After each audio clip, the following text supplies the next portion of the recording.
Welcome back to another episode Hey, what's of happening? Elevator Dialogue on the Uncle Victor's Junior in the Network. building. I am Talk to your him, host, the Victor. Uncle Hey, Junior, hey, along Uncle with Junior, let's co-host get it. Victor Give me that. Biziant Slick, and stand up. Antoine Got a Christopher. motherfucking rhyme. Today on our show, we have none other than Coach Dwyer.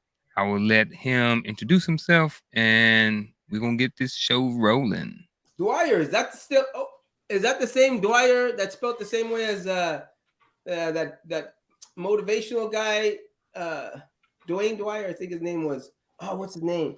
I think Anyway, you're talking about the doctor. His last name is yeah, Dyer. Yeah. yeah. I listen to him all Wayne the time. Wayne Dyer. That's his name. What's the name? Wayne Dyer. Wayne. See, I knew it was someone. Leave it, Vic. Leave it. Sorry. If you let him introduce himself, you'll find out. Okay, I'm sorry. No, he's great, man. He's With great. Dwyer. What's going on, everybody? My name is Dwayne Dwyer, Coach Dwayne Dwyer, as was initially introduced. First and foremost, I just want to thank you guys for having me here. I've actually taken a look at a couple of shows. I loved it. Very entertaining, and I'm looking forward to being a part of this show. A little quick background about myself. Like some of you already, I have a military career, 24 years. Spent a lot of my time between Fort Stewart, Fort Hood, Fort Sill, Korea, and several deployments between Iraq and Qatar. And the last deployments were great. I got to tell you the truth. So no issues there. Retired out of the Army in 2015, and I started contracting. I've been contracting pretty much ever since. And then I decided to start contracting for myself. So right now, I am a certified speaker, coach, and trainer. I am also a marriage coach. I am also a behavioral enhancement specialist. And I'm also help a lot of people find government jobs as well. So I pretty much dibble and dabble in a lot of things. And my niche is just pretty much professional and personal development. I find joy in helping people find their purpose in life, helping people just do and be better. And that's pretty much what it's all about. I think there's enough on this planet for all of us to thoroughly engulf and just enjoy being around one another, respect one another's differences, and just find a way to get along with one another. So, in a nutshell, that's pretty much it. I'm just looking forward to the show. And I appreciate you being here. He also has a podcast called the Empowering Perspective Podcast. So I'm gonna make sure we put a link in at the bottom so people can go and check that out. Also, just hopped in is Mr. EJ from EJ's Gym. He's been a Mic guest check. on here before. We can hear you loud and clear, All brother. right, good. EJ, How's you gotta everything, clean that EJ? camera, man. Huh? You gotta clean that camera. It's all foggy. I know, man. That's the whole thing. Like, and I was on a call EJ, your before. finger's not gonna do it. Maybe try a little bit of cloth. Just saying, just a little rubber. Hey, look, I was trying to get on. I had a lot going on, but I wanted to keep my word for my man, so I'm here. Yes, There sir. we go. I'm here. I appreciate it. I had a long, fun day. That's what I like to call it. So Yeah. I had to try to hurry up and set up. So I'm here right now, guys. I like it, man. Hey, let's jump into the topic then. So, y'all see, Coach already introduced himself. He said one thing he does is some coaching. And one thing I want to talk about is how men should select their wolf pack. Now, when I mean wolf pack, your road dogs, your homeboys, whoever you hang out with, dudes that you can trust, dudes that you can count on, dudes that's going to keep it 100 with you all the time. Your boys. I'll start by a little small story of mine. And when I was in the military the first time, so I did 3 years. I was a combat engineer, and then I got out, and then I came back in as an air traffic controller. Well, when I was in the first time, I didn't even pretty much spend any time around females in the military. It was all males, and things were whatever the way they were, and it was fun, and it was real tight knit group, man. It was a bunch of us. I'm still keeping contact with a lot of those dudes now.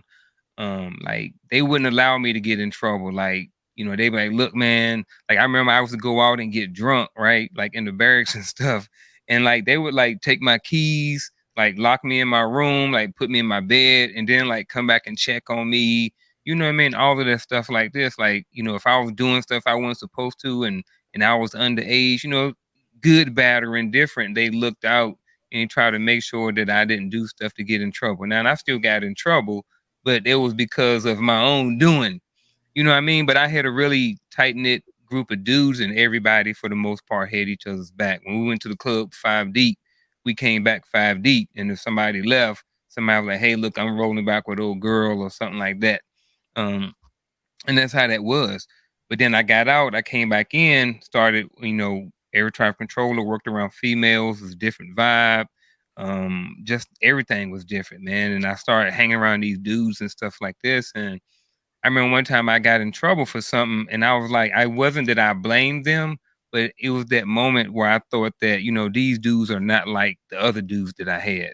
You know what I mean? These dudes was going behind each other's backs, sleeping with each other's girls and stuff like this. And I mean, it is what it is. Everybody's single. So, that's part of military life. So it is what it is, man. But just like the things that they would, Damn. it's like the things that they would allow each other to do, and they would call each other like the Wolfpack. They would say that they were all connected and stuff, but the things that they would do was like they didn't look out for each other. You know what I mean? It was like if something was going down back in the day, my homeboys be like, "Look, man, cut that out, bro. You don't need to be getting in no trouble." And it's like when I came back in and started getting around these new dudes, like these dudes didn't have no code. You know what I mean? It was like it was like whatever. You know what I mean? So I just would like to I'll start with Coach. How do you feel men should start going about selecting, their wolf pack, dudes that they should hang out with, dudes that, they should be kicking it with. Wow, that's so it's a great question, first of all. And we can answer this question a number of different ways because what we're really talking about is connecting. And Mm-hmm. people connect on several different levels. We're connecting right now, on Mm-hmm. StreamYard. We connect because of our background, our ethnicity, our education, our belief system.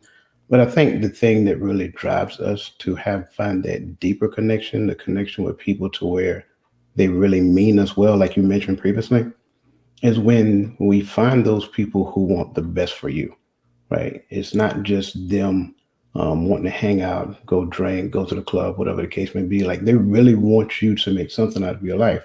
And what that actually means is that they're thinking about you from the perspective of, I can see value in this person. This person is actually destined for greatness. Let me take care of this person. Let me, try to teach, coach, and mentor this person. And I experienced a lot of that in my military career as well. Trust me, I was a young knucklehead trying to get in trouble. And I had great leaders. I had some great NCOs, and one of them is the reason why I became a coach. And one of the most profound things that he told me, because he was real hard on me to start off with, and I really didn't like him. If I'm just being honest, I didn't like him. And one day he asked, "Hey, let's go to lunch." And so I was like, "Okay, fine." So I'm just in my mind, this is going to be the worst lunch ever. So we go to lunch. I mean, we sit down and we start talking. And what ends up happening is he told me a story. He said, when I look at you, I see a lot of you in me. And what I don't want is for you to make the exact same mistakes that I made. And for me, that was probably the best story that I've actually heard. Like to me, that sounded like somebody who cared about me. And growing up in a home to where my father wasn't there, like my father and my mother separated when I was real young, that meant something to me. It kind of felt like love, from a man, which I never really experienced. And so what ended up happening is that from there, like we had a bond, we had a strong connection. And so I would go to him and ask him advice and things of that nature. And we're still close to this day. So, in essence, in my opinion, what I would say is that the initial thing that we should look for in people when we're looking to build our wolf pack, that strong connection, people who like really care about us, people that want us to do good in life, we want to look at our values. Like, what do you value? What's important to you? What's important to me? For me, I consider myself to be a strong man of God. I read the Bible constantly. I have biblical conversations all the time. Now, that doesn't mean I exclude anybody who doesn't believe the same thing that I believe. But for those people who do read the Bible, we have different types of conversation. I have connections with those who don't believe in God. I don't judge anybody for what they don't do. We just connect on a different level about something different. And so when you look at those things, like I said, there's different types of connections. But when we're looking for those people that, that wolf pack, that real close niche, we're looking for those people to where we have similar values, we have similar visions and similar goals in life. And somehow we're going to add value to each other going in that direction. You may be doing something totally different than what I'm doing. If I can help you get there, that's what I'm going to do because I think that that's part of my purpose in life. And if there's something I think you can help me with, I will give you the opportunity by just saying, hey, how can I do this? I'm not going to ask you to do it for me, but just if you can kind of show it to me, teach it, point me in the right direction. So, in essence, again, um, values and goals, those things bring us closer together and we respect each other and then we can move forward like that. Hey, look, Mhm. I'd rather for Antoine to go ahead and take the lead. You know what I'm saying? Go ahead and get him out the way. You know what I'm saying? 'Cause Man, you always gonna get me in trouble because hey, I ain't getting you in trouble, man. I'm empowering you to do what you do, bro. You know what I'm saying? I'll say this about I the always wolf. wanted to look up like the Brady Bunch too. I'll say this about the wolf pack. This is how I see a wolf pack. All right, a wolf pack is useful to you. I don't surround with. I only surround myself with good company because you. Like I said, and I'll say it again. You're as good as the company you keep. I separate my wolf pack from my family because they're on a different level, right?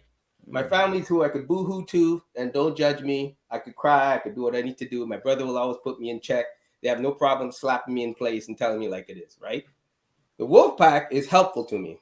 The wolf pack is the ones that could give me the advice, business wise, um, what's happening around me, things I don't know. So I always say my wolf pack is made up of people that have more knowledge than me and things that I don't know about.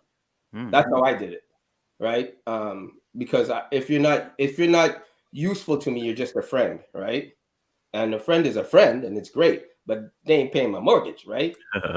So, um, and that's another reason why I'm not like so big on finding a girl for love. I mean, really, like I love myself. That's good enough, right there. Um, after you've been hurt by love, you ain't exactly looking for it again. It's like, goddamn, right?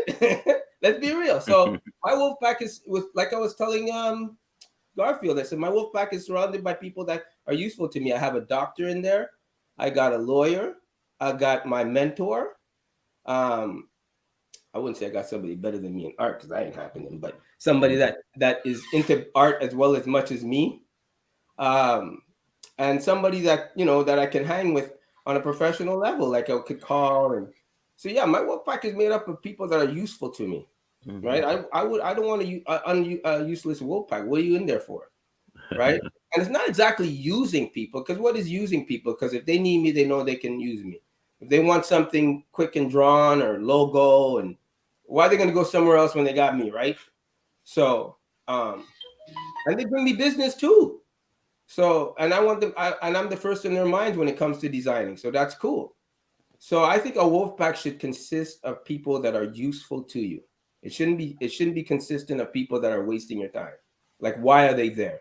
Right? You're not at an age where you're hanging out with your homies on the street corner anymore, right? Every day you wake up, your day is pretty much set. 8 hours of work or 12 hours of work, right? Minimal phone calls. If you're married, you say what, I love you 4 times a day. You come home, you do the nightly duties as a man, wake up the next morning and do it again. Right? I mean, there's no. I mean, life isn't complicated. It's just humans that make it so.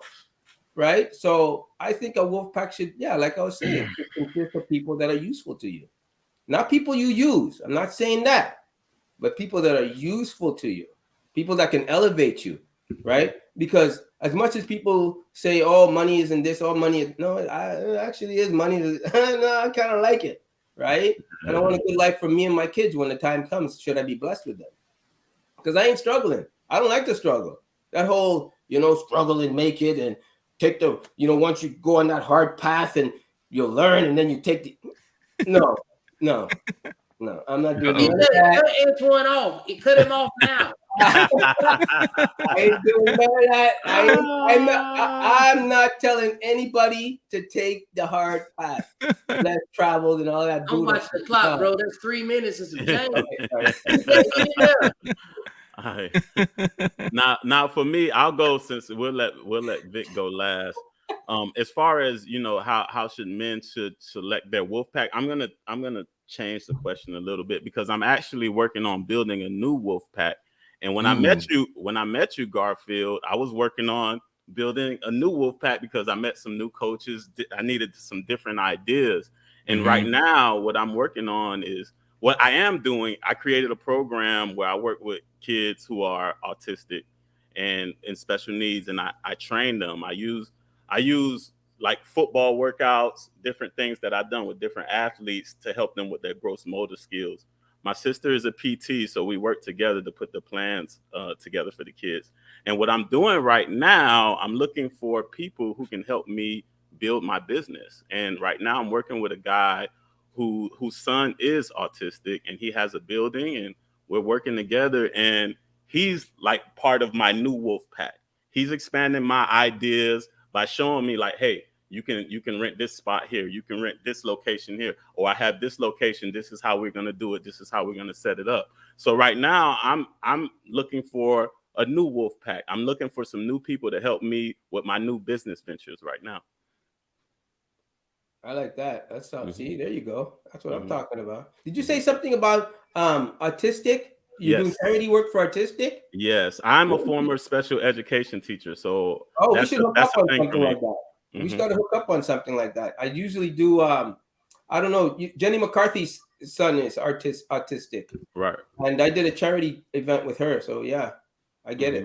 It's all about that. I'm liking that. Yeah, because I just feel like personally, like those kids don't get served. A lot of people, as you know, Garfield, we talk about the athletes and everything else. They have a million trainers, but you have kids who have these, behaviors, and their parents have to deal with them 24/7. So when I come in, I help them self-regulate. I help them get some of that energy out. And at the same time, their parents get a little break at the same time. So in a sense, I believe that we have to take care of everybody in our community. You know what I mean? So like I said, I'm working on my new Wolfpack right now. So I'm open to these ideas. So I want to hear Vic talk on how I should select my Wolfpack. Oh, I like it. Man, look. Hold on. Hey, real quick, Vic. Antoine, we heard that flex too. When you was like, I did a charity for Jenny McCarthy. I heard the flex. It's true. I wasn't going to acknowledge it. I just wanted to. I wasn't going to hate, and I wasn't going to acknowledge it. But you see how he slid that up under the door, like a hotel invoice. Like when you went to the bathroom, you come back and they got the hotel invoice right there by your feet. You like, when you slid that under there? That's what he did. Coach, I'm going to say this to Coach in my defense. Coach, always in your defense. My defense, Coach. The thing is this: what I do is I call it a celebrity artist. What I do is we draw the celebrity, and then we auction off the original for their charity, and then we put prints on their website as an ongoing source of funding for what they do. So when he said autism, I worked with John Travolta before his son Jet died, and Jenny McCarthy's son is autistic, which she claims she cured him, which it's possible. Yeah, she said. Cured him how? She said she pulled him out of his dark place in autism. It was called Talk for Autism or Autism Talks. I can't remember the exact name of the charity, but something like that. Mm-hmm. And what we did was she brought obviously John Travolta and she brought Jim Carrey. And what we did was I drew their portrait. That was the Jim Carrey you saw up there. And we auctioned off the original, and he signed prints. And we raised a lot of money. I think it was like $200,000 just from that. You see, people have to understand, and this is it. You can make small money, 1,000, 2,000, 50,000, or you can tie a celebrity to it. If you find a celebrity whose kid is autistic, tie the celebrity to that. Find some way to tie the celebrity to that. And then celebrities do everything for charity. What they don't do today is just give you money. They don't want to sign a check for nothing. Everybody's coming to them for money, right? But if you come to them not wanting money, but you're offering them something for their services, it's more beneficial. Like when that basketball player, what's his name, Robinson's house, or Mr. Robinson was doing that pizza commercial. He brought like, I think it was like 30 or something like that, 30 or 40 something pizzas for everybody to eat. And it was really something. So if you could tie a celebrity to your charity, that's all I'm saying. Hey, Garfield, on my screen, you're up top, buddy. So there's nobody to look at. Oh, I was looking at the timer. The timer's right there on my screen. Wasn't that long? Goddamn. You know what? The timer's right here on my screen. Right here. Okay, fine. But another thing I'm thinking. Another thing I want to piggyback on, just like what Coach said, you want people with similar mindsets. And before I got into working with autistic kids in this fashion, I started off with my friend Peterson. We had similar mindsets as far as connecting with kids and being a father figure to kids, because he was one of the guys that while I was teaching during, you know, my planning period, we would go sit down and talk. We would talk football, we would talk about kids, we would talk about life. And I know Your mic went out. Is it him? yeah, There you go. I noticed we connected on a lot of different things. So he is part of my wolf pack because we think very similarly. And I'm around his kids, I'm around his family, we're around each other. It's like my brother. You know what I mean? He's somebody that I can go and talk to. I won't cry to him. That's my dog. But if I'm going through something, I can talk to him. And for me personally, I want somebody like that in my wolf pack. That's a friend, that's a brother, you know, and I can always, not necessarily, I'm not going to put weight on him, but I can depend on him to kind of lead me in the right direction. Just like Antoine said, if I'm doing something stupid, he'll smack me silly, or if I'm crying and being silly, he'll man up, you know. And sometimes you need somebody there for you that's going to tell you the things that you don't necessarily want to hear, but what you need to hear. And I think that's very important in building your wolf pack, somebody who's going to be honest and upfront with you, and you have to be able to take that constructive criticism. Exactly, because if Michael Jackson, if he comes from a black family, if he had the right black family looking after him, he wouldn't end up dead. He wouldn't end up dead, and he wouldn't end up all that face looking ugly like that. They would have smacked him up and said, well, "What's wrong with the nose you have? You should have stopped that too." Like, I mean, no, you know, I'm serious. If you come from a black family and you turn out like that, your family ain't around. Tell you like it is, because you can't cure ugliness. If I can chime in, I don't want to take Antoine's thunder here. Don't fall for that. I love you, bro. I love you, and I love the hair too. By the way, I'm trying to. No, EJ, you made a very great. You made a great comment, and I'm 100% on board with what you said. I am all about personal accountability. However, I also need some other people that's going to make sure that I'm all about personal accountability as well. Right. Because we fall short. Sometimes we, emotions get involved. Sometimes we just get tired. And we need to surround ourselves with people that's going to be like, hey, get up, keep going, don't stop. But here's the other piece as well. You said something to where we were, that he was part of my Wolfpack in the beginning. And then, we may not necessarily be doing the exact same thing right now. But here's the thing, we never lose contact with one another, because whatever he's working on right now, he is learning in that field. Whatever I'm working on, I'm learning in my field. And then eventually we'll come back together and we're going to share learned experiences back and forth. So we're still going to grow. So there are some people that you're going to encounter in your life that you never lose contact with. You may not talk every day, but trust me, when you talk, it's almost like you never skipped a beat. So great comment, bro. I like that one. Right. And it's funny you say that, like last night he gave me a call because of, we work in a small community, so a lot of people know us. And one of our athletes, his father passed in a car accident.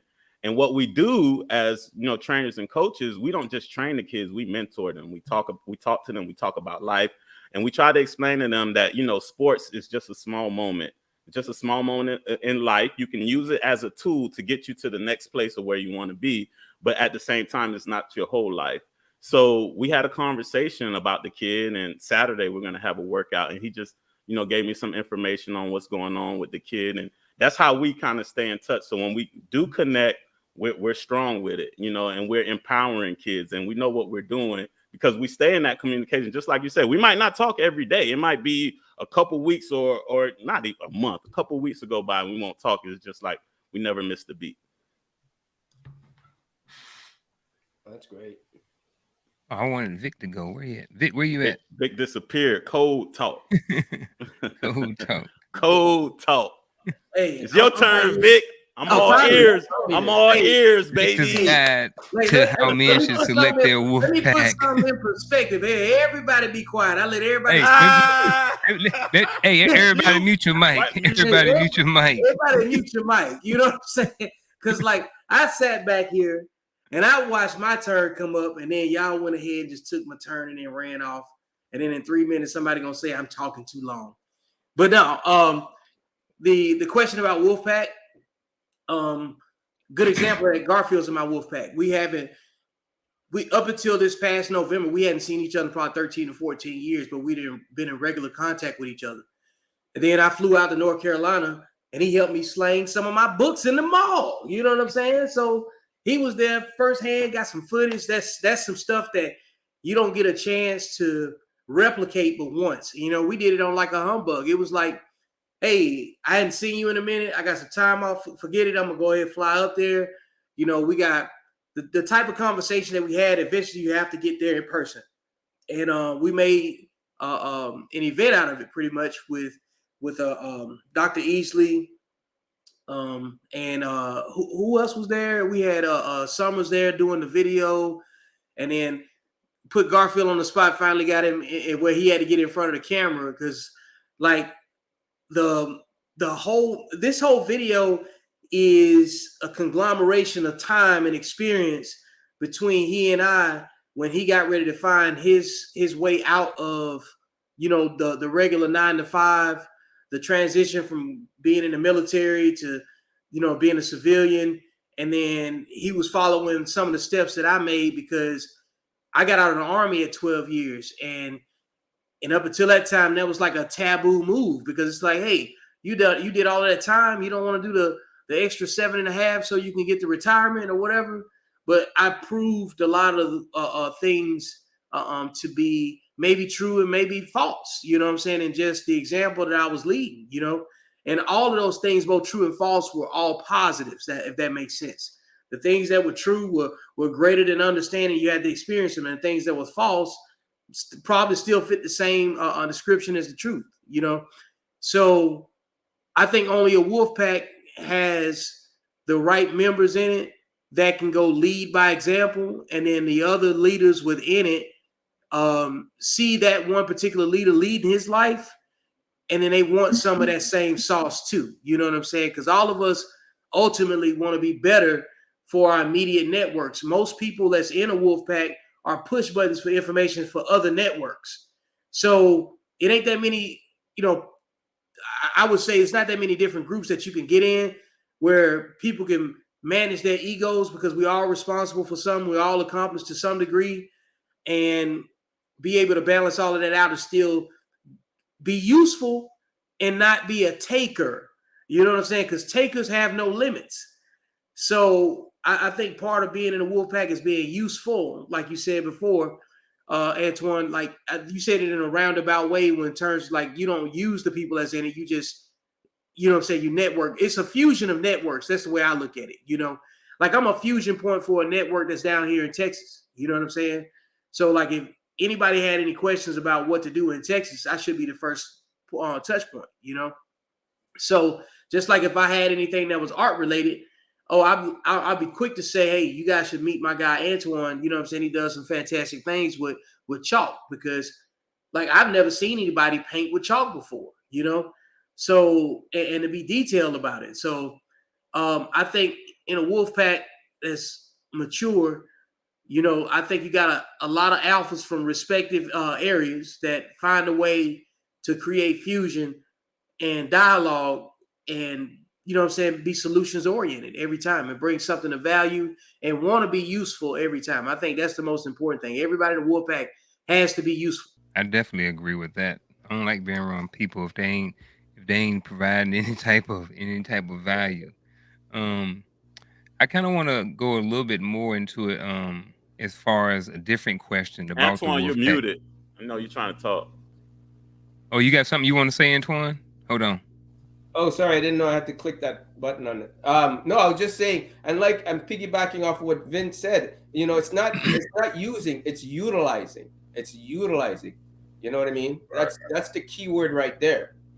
Utilizing the people that you're with. You're not using them. They're gonna ask you, and you're gonna ask them, right? So.